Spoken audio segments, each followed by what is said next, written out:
يسبح لله ما في السماوات وما في الأرض الملك القدوس العزيز الحكيم.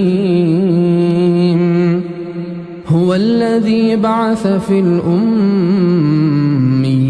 رسولا منهم يتلو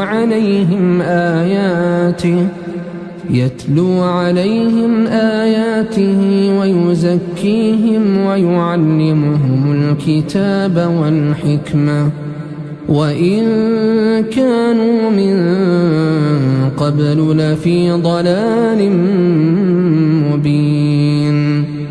وآخرين منهم لما يلحقوا بهم وهو العزيز الحكيم.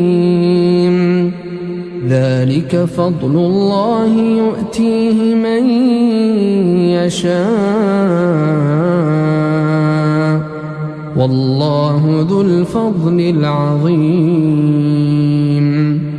مثل الذين حملوا التوراة ثم لم يحملوها كمثل الحمار يحمل أسفارا بئس مثل القوم الذين كذبوا بآيات الله والله لا يهدي القوم الظالمين.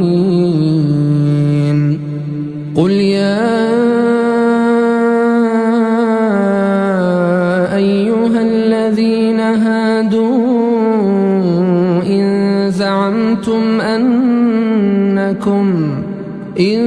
زعمتم أنكم أولياء